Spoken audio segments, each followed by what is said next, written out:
Thank you for waiting. I finished checking your adventurer handbook. Here are your commission rewards. We have no other urgent commissions on the books at present. Thank you for all your hard work lately. Perhaps you two could consider taking a vacation. Amazing! Paimon never thought we'd end up having downtime in Nod-Crai. Things were pretty hectic when we first got here. Everywhere you looked, it was either the Wild Hunt causing chaos or the Fatui stirring up trouble. It felt like this whole region was one giant slime in a barrel, ready to go boom at any moment. Sure have. Things were looking pretty dicey, but in the end, we managed to turn it around. Whoa! Paimon just got deja vu! Oh, that's right. It's because we've done this like a million times now. Ah, yes. Are you two aware that the Moon Prayer Night is soon to take place? Oh, yeah! Llama told us that was coming up soon. Wait, why do you mention it, though? Do people in Nasha Town celebrate it, too? Paimon thought it was just for Moon Goddess worshippers. You're partially right. Most people in Nasha Town just see the festival as an opportunity to do business. They do not concern themselves with the religious element. The festival was first celebrated by the Frost Moon Scions. On this day, they would wear moon prayer blossoms and celebrate the birth of the moon goddess through song and dance. They would also prepare food and handicrafts and give them as gifts to others. Over time, it became Nod-Crai's most lively festival. Oh, sounds like fun! Great! Well, in the meantime, since Catherine doesn't have any commissions for us, let's focus on some personal business instead. When we first got here, you mentioned that this was where your spaceship landed? We didn't get to follow up on it at the time, because we got wrapped up in that whole rare air situation, but now we can finally start investigating it properly. Well, there's a saying Paimon's heard around these parts, which goes, if you lift up a rock, you'll find something you weren't looking for. By that logic, you'll never find what you're looking for while you're searching, but the moment you stop looking, it'll jump right out at you. Could be worth a try though, right? Anyway, Paimon suggests we focus on other stuff we want to do for now, and just keep an ear out for spaceship-related intel as we go.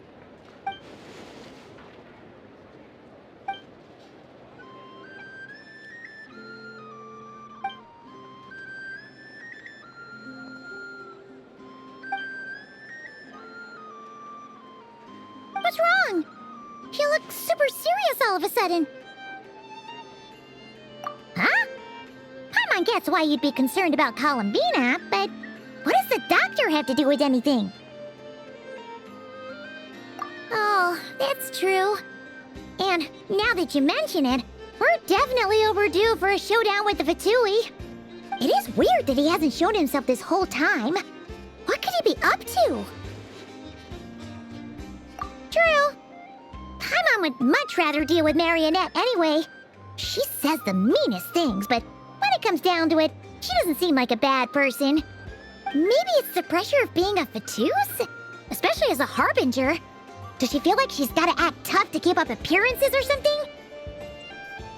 But then, every time we headed out with Rarir, she always wound up having to repair Polonia and her other robots. That's gotta sting. Losing face always hurts more for people who care a lot about their image. She's probably still furious about it. What? Relax! She's not even here! Huh? What's the matter? Oh, nothing. Sorry, we'll be on our way now. Where are we again? Oh yeah, Columbina? Right, yeah, let's go see Columbina.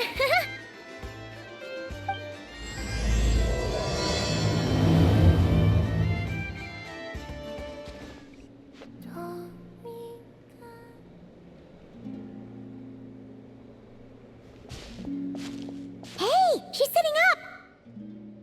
Is me sitting here a rare sight? No, we just thought you'd be resting. Perhaps I would have been, were it not for the sudden arrival of some unexpected guests.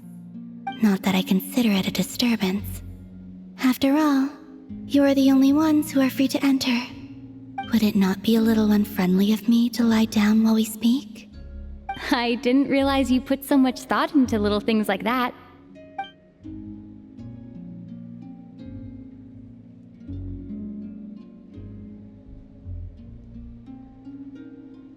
Only sometimes. There have been moments lately where I think about you and your companions. They are warm, mysterious, and cozy memories. Very few of my past memories are anything like that. They say that travelers return home bearing bags full of souvenirs. But my luggage was empty, and I believed it would stay that way. Return home? So, you're still planning on returning to the moon? Yes. This planet continues to reject me, reminding me that I do not belong here. If I remain in Teyvat, there will come a day that I disintegrate. And I don't mean reduced to dust or turned into food for the flowers. I mean, I will cease to exist entirely. Alright then. Well, we're sure gonna miss you. But it sounds like we'll have to say goodbye. How do you intend to return? The moon prayer night is soon to arrive. On that day, the moon will be closest to Teyvat. The Kuvaki in this land will reach its peak at that time. I merely need to grasp the tide, and with relatively little effort. Oh, Paimon gets it! It'll work like a slingshot! You make it sound like she's gonna get blasted up to the moon. If I did that, I suspect I would crash into the false sky. I will be using a much gentler approach. But I do like the analogy. It's fun. You see? She gets Paimon's sense of humor. In the blink of an eye, the time has come to part ways. It does feel that way, doesn't it? Time seems to fly fastest when you are enjoying it. I have always thought of myself as a wanderer on this earth, and it has never expressed any desire to keep me here. Yet, just as I plan to depart, it tugs at my arm. Is this a gesture of affection? Or is the world mocking me? Oh. Were you hoping I can answer that? Yes. You are a traveler, so you must have a lot of experience in this area. Then, what I would say is, enjoy the moment. That's right! Don't overthink it! Happiness is happiness and joy is joy! The point is to enjoy it, not analyze it! I see. Then what I would say is, even though I am very tired right now, I am still happy. I can't tell from the tone of your voice. Oh, really? You don't think I sound happy? I'm just kidding. I could tell you were in a good mood today from the moment we saw you. Ah, a joke. Albeit not a funny one. Anyway, I assume you're here about you-know-what. Give me your hand. Actually, it's not that. There's something else we wanted to discuss with you. Oh, then, do you still want to give me your hand? Or not? Sure.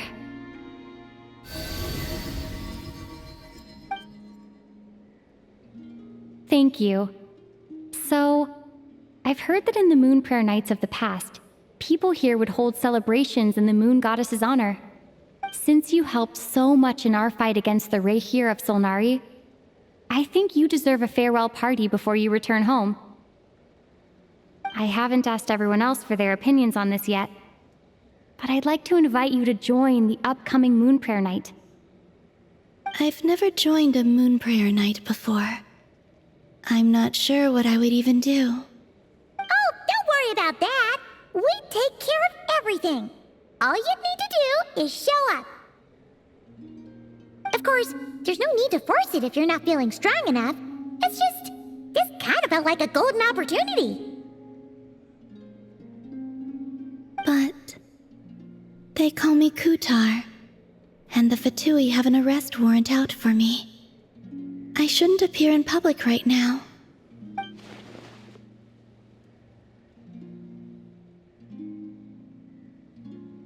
I'll make it work. You have my word.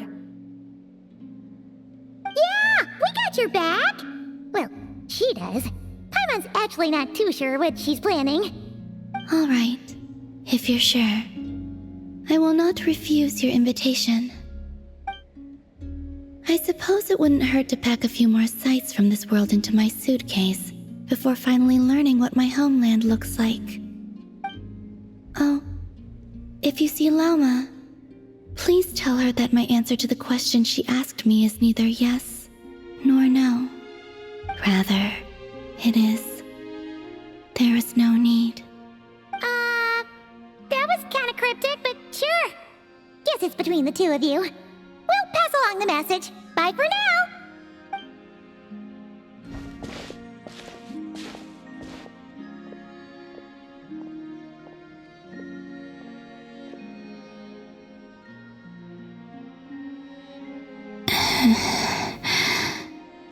And also, I do not know.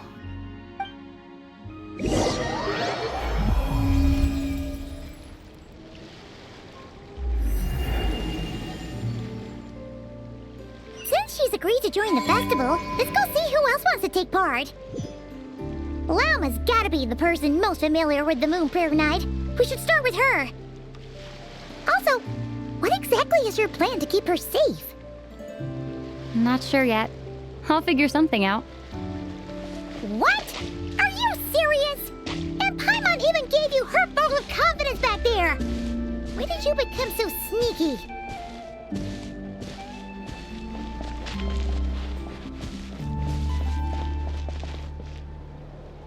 Hey, Lauma! It's us!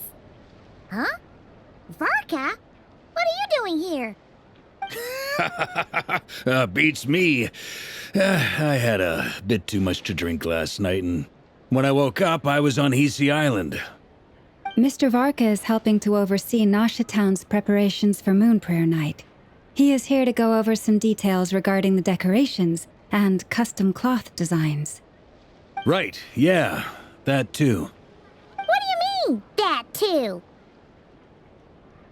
Yes, celebrating this festival is a long-held tradition here in Nod-Crai. On this day, the crescent moon at the top branches of the verdant crest turns into a full moon, and the moon prayer blossoms bloom with a special radiance. Our people take these to be blessed omens. It's an especially welcome event coming off the back of all that nasty business with Rare. Everyone got put through the ringer recently, and now they're looking to turn their fortunes around.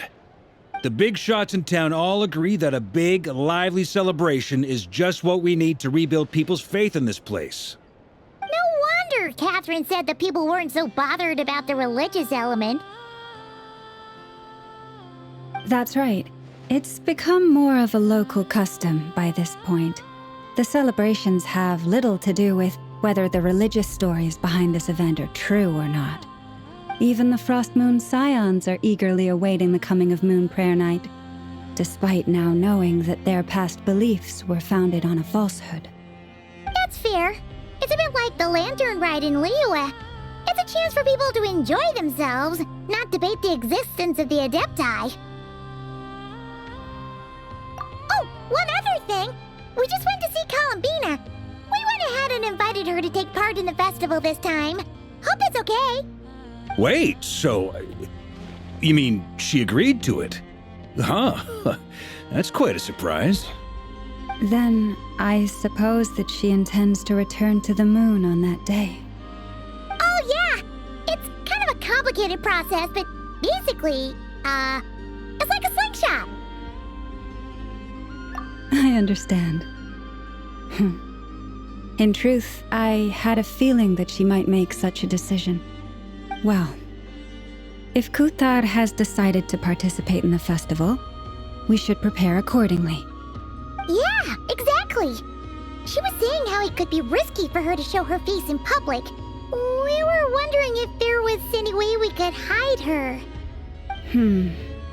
Unfortunately, the people who carved the statues did an excellent job of capturing her likeness. It will be very challenging to hide a goddess whose face everyone is so familiar with. Darn! new here. Nah, don't sweat the small stuff. We can handle that. Huh? Are you saying you have a plan? Not as such, no, but the most important thing with a festival is to keep the mood light and your spirits up. You can't go preparing for a festival with those long faces. You'll never convince anyone to enjoy themselves. The Mondstatter spirit is strong with this one.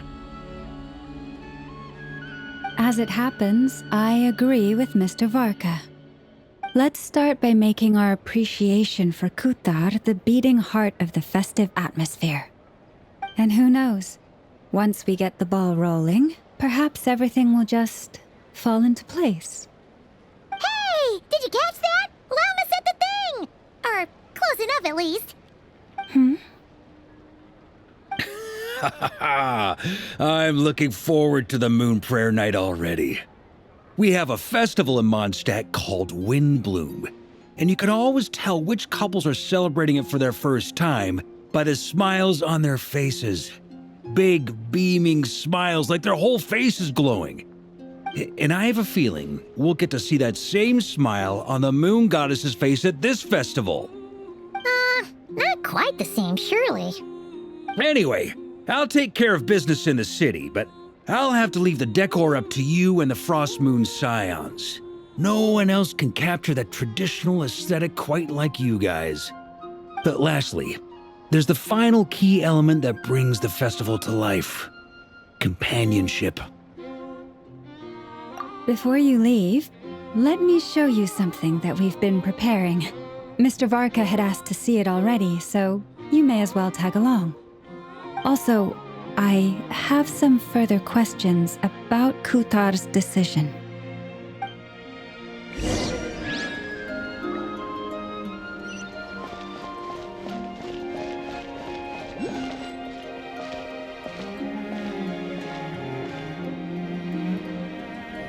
Huh! What's this? They sure look like they're having fun. I believe so. Kuhenki seem very skilled at playing drums like these, although I'm not sure where they learned it from. Maybe it's an innate talent? In their eyes, they're probably just playing with toys. Wanatar!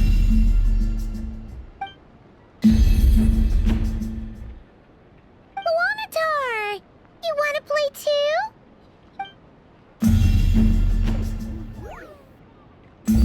Yeah. She looks more confused than anything. Maybe we can teach her next time if we get the chance.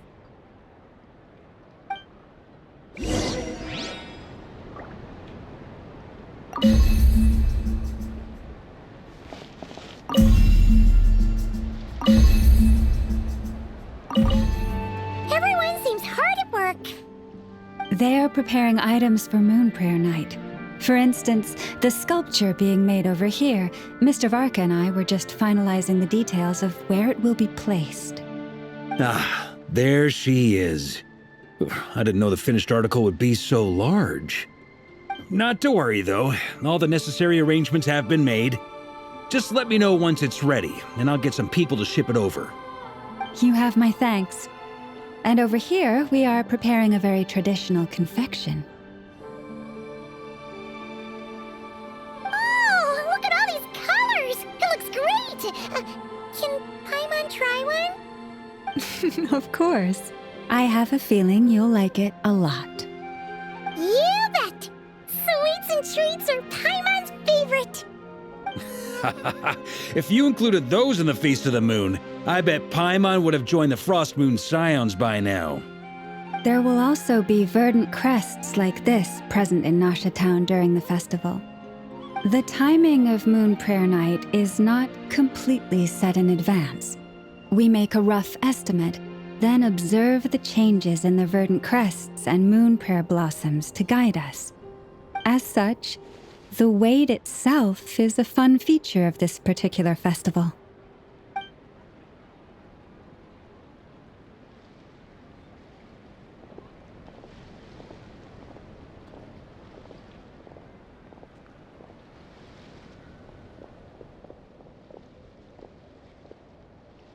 Let's talk here.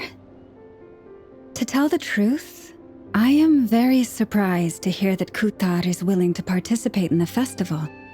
I once asked her if she'd be willing to stay with the Frost Moon Scions. I could introduce her to everyone, and we could be a family to one another. She did not answer, but she has not appeared here since. I took this to mean her answer was no, but if that were the case, she would not have accepted this invitation.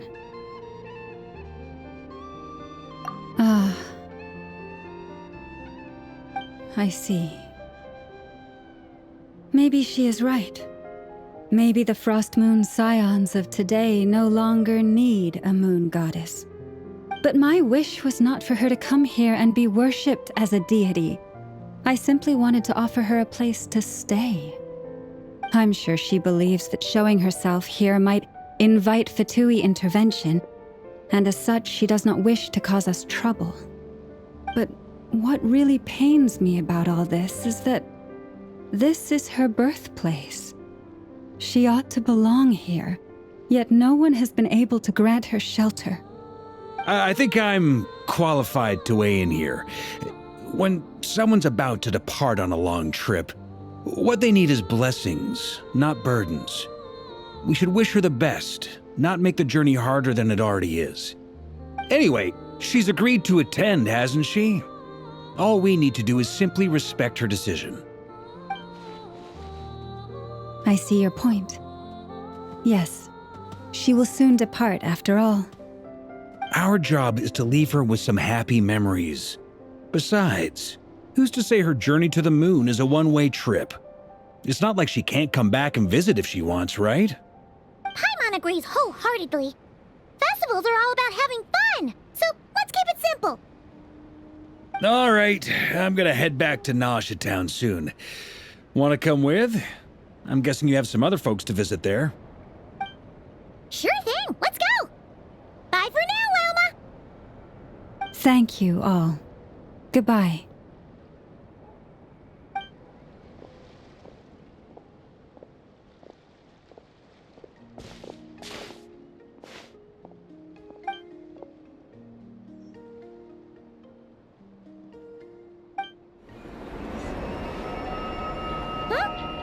Over there! It's Durin and Albedo with Flints! What could they be chatting about?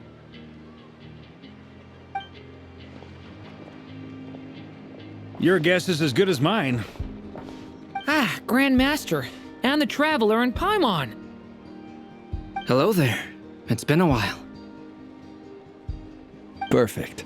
We have some new volunteers for our investigation. Wait, let me guess. The righteous Lightkeepers are finally ready to hunt down the Abyssal Dragon? Haha. Yes, that too. Yeah, right! Oh, wait! Why does everyone keep saying that too? Well, to be precise, the facts match, but not the causality. Wait, so I guessed right? Half right! Don't act so impressed with yourself. Maybe I can explain. We ran into Mr. Flint's north of Nausea Town. At that time, we just noticed a few abyssal creatures out in the wild, but the strange thing was, I didn't detect any traces of abyssal energy on them at all. On closer inspection, we realized that they were not real monsters, but something akin to reflections in the water, or perhaps a mirage. Huh? What do you mean? Like, you could see them but not touch them? Exactly. It was very peculiar. They roared and tried to attack us, but we could not make any physical contact with them. I think I've heard of things like that happening in Nod-Krai before, but I don't know much about it. Yes, it's a known phenomenon. Mirage-like illusions tend to appear in Nod-Krai in the run-up to Moon Prayer Night. From a distance, they appear quite real. I myself thought that Misters Durin and Albedo were locked in battle with abyssal monsters when I first arrived. But after sharing intel and investigating a little further, we can confirm that these illusions are harmless. There is no great cause for concern. All the Mirage stories I've heard are either animals, rocks, or small houses. Abyssal monsters, though? That's a first. It's a first for me, too. So I'm planning to look into it further just to be on the safe side. I intend to inspect a few more locations. What about you two? Any plans? Alice contacted me a few days ago. She'd like me and Duran to assist her with an experiment. But we lost contact shortly after receiving the message. I'm sure that comes as no surprise to anyone familiar with her. We don't know when the wind will blow, yet when the wind blows, we will know. That, in a nutshell, describes how Alice operates. Yeah, that tracks. Okay. Well, I suggest we investigate this Mirage business in the meantime. It's piqued my curiosity, and I'm pretty sure I know someone who will already be 10 steps ahead of us. Well said. Right? Whatever's happening in Nod-Crай, she always seems to be the first one to know. Let's go see what she knows. We can invite her and her staff to the festival while we're at it.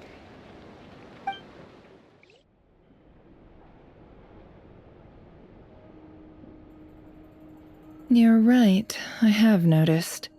There's certainly something a little fishy about this situation. Only a little, though. Records indicate that this phenomenon can occur in the days before and following Moon Prayer Night. That said, it has always been a rare sight in the past. The odds of encountering these phantoms are similar to looking up in the night sky, happening to see a shooting star, and managing to make a wish before it disappears. But this time, either everyone's getting lucky, or they're appearing far more frequently than usual. Yehoda's out gathering intel as we speak. In the meantime, let me check off some points of interest. First, the Abyss. The ones we saw seem to be abyssal monsters. Indeed. But we have identified one location where many more of them have made an appearance. And not just monsters, but human phantoms, too. Given the scale and nature of the phantoms, it's almost as if someone's last memories are coming to life. Or perhaps the memories of multiple people. Oh. So you mean the phantom monsters are hunting down the phantom humans? Exactly. The phantoms can interact with each other, but we have no means of intervening.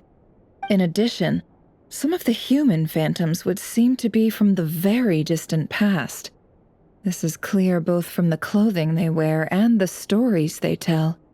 They claim to be from Hyperborea, a name which I've heard from Lauma before. If this is true, it means they must be from 6,000 years ago. Did Paimon hear that right? 6,000 years? It sounds like this merits further exploration. That'd be a big help. I'll leave it with you, Albedo. My knowledge of ancient history is non-existent. I used to doze off every time the pre-Knights of Favonius era came up in class. It's quite a miracle that you were able to understand these phantoms' speech, given how long ago they lived. I suppose you're right. But I'll leave the archaeologists to ruminate over that conundrum.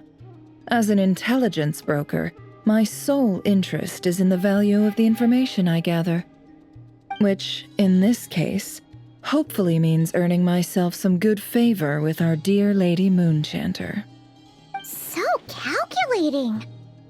Whew, this intel broker logic always catches Paimon by surprise. Sounds to me like we could split the work up. I think the abyssal phenomenon is best left to Albedo, Flint's, and me. Agreed. It coincides with my duty as a lightkeeper.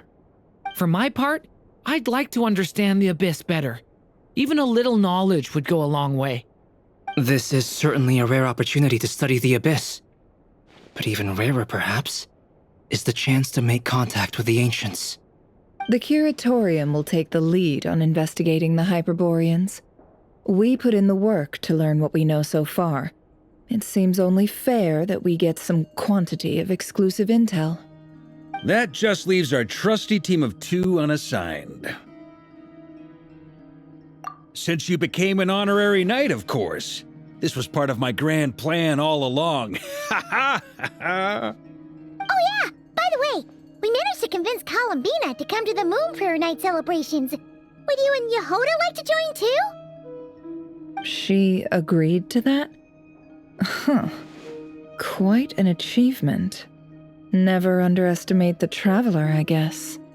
I'd be happy to join. No point shutting myself inside when the streets are all decked out.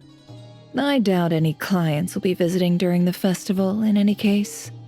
And Yehoda loves a party, so I'm sure she'll jump at the opportunity. No. No. No. No. No. No. No. No. No. Way to contradict me in front of... Wait. No, that's not what I have bad news, boss. So many people. All right, everyone inside, quick.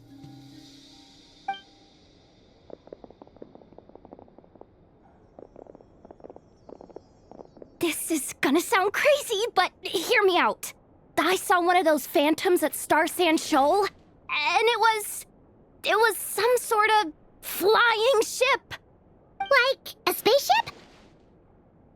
That's gotta be the one you came to Tibet in. You said you saw the same thing through the moon marrow, right? Huh? You already know about it? Ugh, I thought I was gonna blow people's minds. Turns out I'm the last to find out. Wait, back up. You came here in a spaceship? Now my mind is blown! What's it like on the inside? Was it like flying through space? I want to know everything! Yep, exactly. Huge discovery. You're the best, second best intel broker in the world. After your boss, of course. Wow. Really? Well, I don't know if I'm all that, but...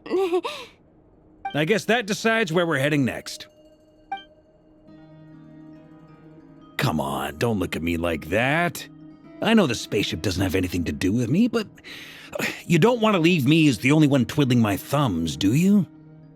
Please? Fair enough. You can tag along. In that case, let's meet back here to discuss our findings once we're done. I wish everyone a productive investigation. You too.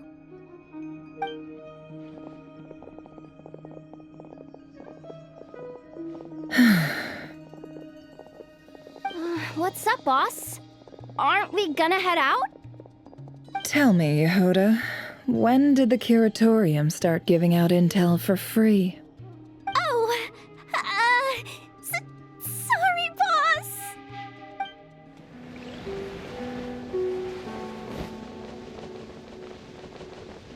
This is not the end. Well, what do you know? Yehoda was right on the money. This phantom really is your spaceship. But that's so weird. Why would it show up here? Is it some kind of projection? Or a ghost? Like, maybe it no longer exists, but somehow it left an afterimage? Ah, you're already here. Miss Lauma, what a surprise. I thought you were busy with festival preparations. I was, until one of our people informed me that a strange sight had appeared at Star Sand Shoal. No one's ever seen something quite like this before. I thought I should see it for myself. Same here. Oh, so we heard that these things appear around the festival period. Any idea why that is? Unfortunately not. We have very limited information about them, since they can't be interacted with. And no human phantoms have ever made an appearance before now. The most we've been able to deduce is that these sightings appear to be connected to the increase in Kuvaki energy around this time. Yeah, seems like that's all we can do. This is all so confusing. Allow me to lend you a hand.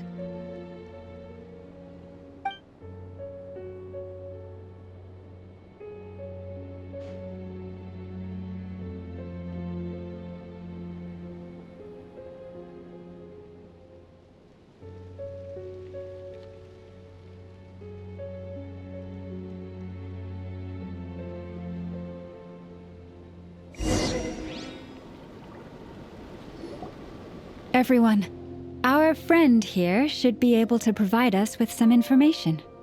Is that a phantom rhymehorn deer?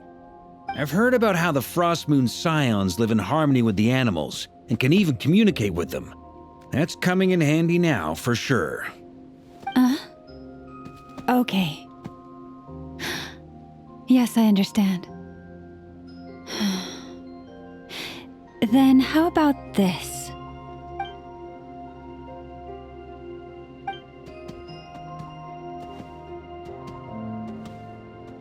Oh, it's leaving.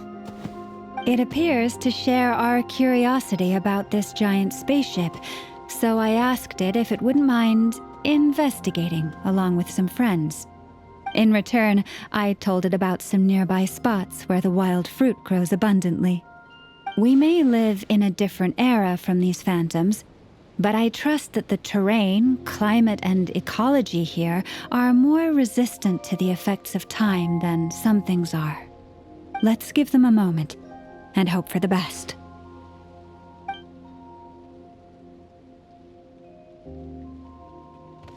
All back together?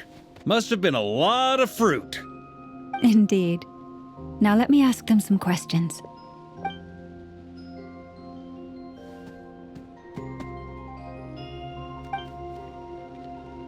It did find a lot of wild fruit, enough for them to feast for a long while. This puffin circled in the air several times, but didn't spot anything out of the ordinary. Certainly nothing to do with the spaceship. Huh. Well, it definitely makes sense to get a bird's eye view. Indeed. Other than that, I was also thinking that the world these phantoms see is also different from ours. Oh, I get what you mean. The wild fruit exist in both times and spaces, but there might also be things that only exist in that space-time, which we can't see. Good point. Great thinking, Lauma. Blunthorn rhinos can use kuvaki to shift great rocks, but this one says it couldn't get that ship to budge by even an inch. The sniffer mole tried too, but despite being a skilled digger, it could not get through. They say that the spaceship looks robust and undamaged. It seems completely impervious to any and all attacks. Whatever lies within is well defended from harm.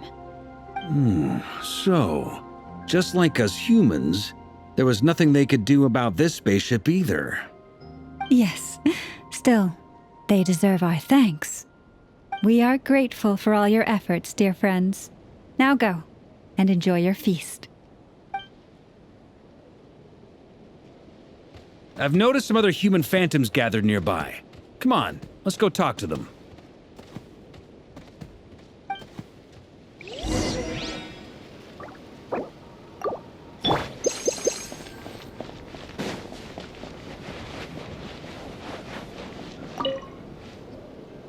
What is this thing? I've never seen it move, and there's no way to get inside. Goodness knows. My grandpa says it's been sitting here at least since his grandpa was still alive. What about his grandpa? Did he say anything to your grandpa's grandpa about it?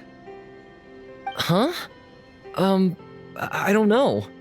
In all likelihood, it was here back then too. Hard to imagine something this huge could move. Guess that means that as far as they're concerned, this ship's been around a long time.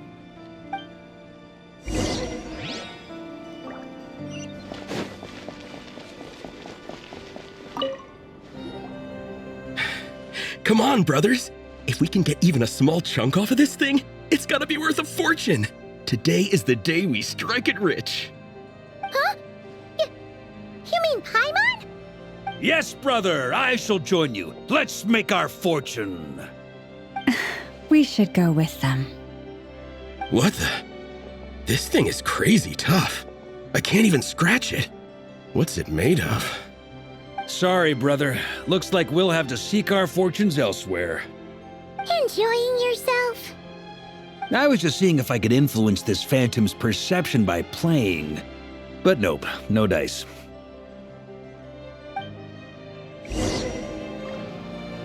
I'm sure we're all starting to build up an idea of what's going on here now that we've spoken to some of the people. These phantoms are reenacting real historical events in Nod-Crai. It's almost like we're in some kind of interactive stage play. We can talk to the actors, but the plot is fixed and we can't influence it. It makes sense. History is set in stone. The objective facts of the past cannot be changed. Paimon totally thought you were just goofing around earlier. But actually, you were doing some serious investigating. Of course I was. Anyway, at this point, I think we're forced to conclude that although the Phantom spaceship is right there in front of us, we aren't going to learn much about it from these people.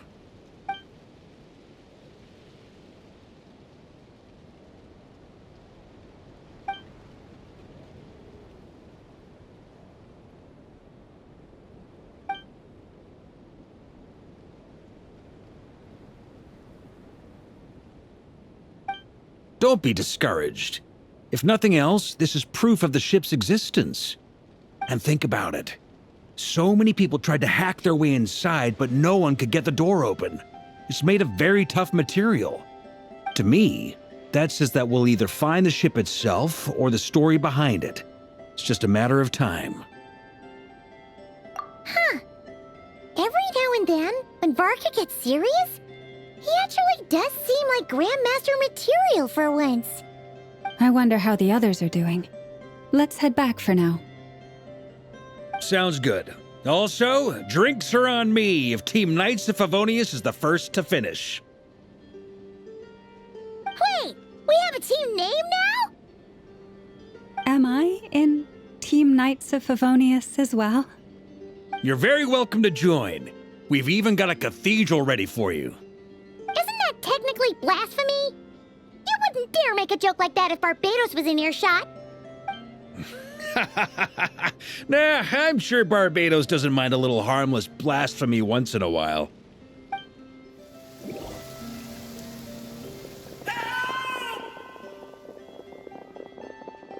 Oh, no! Get away! Oh.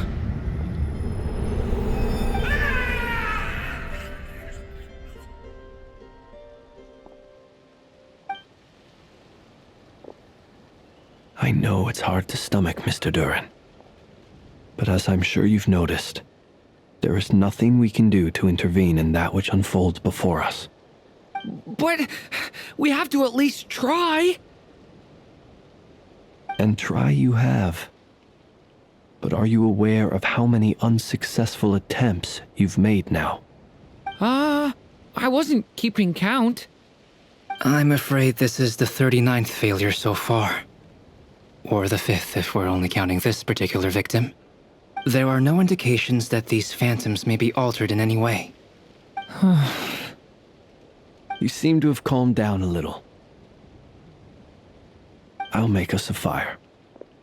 You should rest and have some water. Feeling any better now, Mr. Duran? May I ask a few questions? Be my guest. What exactly are we witnessing here? What happened to those people? My guess would be that we are seeing Nod-Crai during the Conrian Cataclysm. Would that be accurate? Conria. That is correct. As you know, once the Abyss senses even the tiniest crack, it floods in and spreads like wildfire. There was a time in the distant past when it permeated all of Nod-Crai, causing immeasurable harm. The people paid a terrible price to heal this land. Then 500 years ago, the whole of Teyvat suffered an abyssal disaster. Once more, Nod-Crai was dealt a devastating blow. I see. In the face of the abyssal onslaught, all were like grains of sand tossed around by a tidal wave, be they human, fae, or god. The moment you witnessed is but one drop in a whole ocean of catastrophe. All right. I guess that answers my second question, too. I wanted to know why there's nothing I could do to help them, and that's because what we are seeing is history. That would be my guess as well. As I understand it, history and fate are not all that dissimilar. The latter may be unseen to us, but both are immutable. Yes. Fate was determined long, long ago. I still have a couple of other questions for you, Mr. Flint's. You mentioned more than one abyssal disaster that has struck this land in the past. How can you be sure that what we're seeing is from the Conrian incident? And also, how are you able to stay so calm when you're talking about these events? From everything I know about you, you're not cold or ruthless, and you're not indifferent to the suffering of others. Alas, I am forced to show my age. I must be 600 or 700 years old by human measure. Wait, so you... One is not easily moved by history when one has witnessed the truth firsthand. I'm sorry. You needn't apologize. Your passion is a good thing to have. Treasure it, because someday you may find it in terribly short supply. Now, at the risk of offending you, I have a question in return. Your curiosity toward the abyss, is it born from hatred or because you sense its call? I only ask because I kept a fragment of Rarir's body in my lantern for a short time. Specifically, his heart. So I know what a burden it can be to carry the abyss with you. And I hear its power growling from somewhere within you. In my eyes, your mere existence is a miracle. My honest answer is... I don't know. I don't think I have the confidence to say for certain. What I will say is the abyss is not the only issue that haunts me. Even before I became who I am today, the question dogged me constantly. Should I even exist at all? My doubts remain unresolved. But when we fought Rarir, something became a little clearer to me. Sometimes it is the darkness within us that allows us to achieve the impossible. I certainly got the sense from your 39 attempts that you were trying to achieve the impossible. It sounds like you've resolved to see the truth for yourself. Absolutely. In that sense, he and I are quite similar. Then I wish you every success. I look forward to the day of your transcension. Well, if everyone's caught their breath, I suppose we should head back. Oh, and one last thing. I'd appreciate if you kept our discussion about history a secret. Incredibly, our separate investigations led us all to the same conclusion. Hooray for consensus! Yeah, but we barely learned anything, though. I totally thought this would be the mother lode. Talking with the ancients? I mean, come on! But nope. All we got was useless snippets of conversation. And all this stuff about moons and hyperopia. What a load of baloney. Seems like people back then had a few screws loose. I understand your frustration. We found the same issue. Each phantom only showed a very brief moment in time. There isn't much value to be found in these miscellaneous fragments of a civilization's history, no matter how glorious it may have been. If there's a silver lining, it's that these phantoms are harmless to the present reality. They shouldn't get in the way of the festivities. Paimon agrees. And not just because it's the first thing she understood in this whole conversation. You look disappointed, Nefer. Is something the matter? What do you think? We all worked our tails off, but the only one to gain anything from it was you, Lady Moonjanter. Well, please do share the Hyperborean records with me. I will gladly inscribe them in our people's documents. Oh, duh! Yeah! That was it! Hyperborea! Hyperborea. I'm serious. Only an expert in the Frostmoon Scions and their history can turn these records into valuable research material. The alternative is to let them gather dust on the Curatorium's storage shelves until the pages turn yellow. Nefer, you're wise enough to know that cooperating and sharing the profits is the best course of action here. Well, that goes without saying. Sure, let's do that. Huh? But didn't you say we aren't supposed to give out intel for free? Sorry. Shutting up. Now is not a good time to push Nefer's buttons. Anyway, back to Moon Prayer Night. I'm thinking that we should prepare something a little special, aside from the usual decorations and so on. You mean a parting gift? Can't go wrong with food. Although, does food go bad on the moon?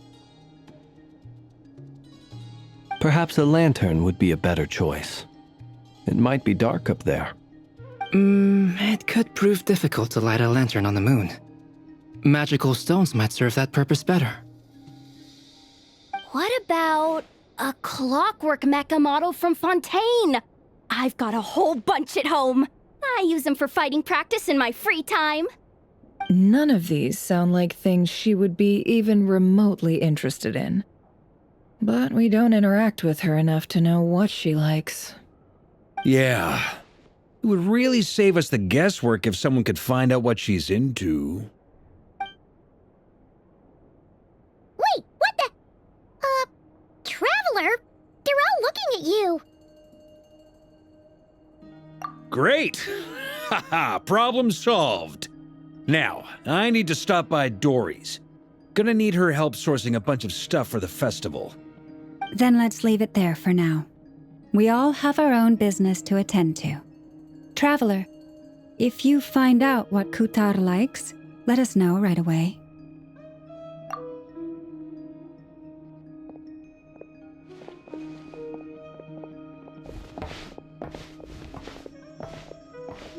Is something the matter? I'm fine. It's just... I'm still feeling a little rattled after witnessing the horrors of the Abyss. But it's okay. This is something I have to work through. I'll be all right. Thanks for your concern. Well, don't put too much pressure on yourself. If you ever feel like something's wrong, physically or mentally, we're here to talk. Come on. Stop treating me like a kid.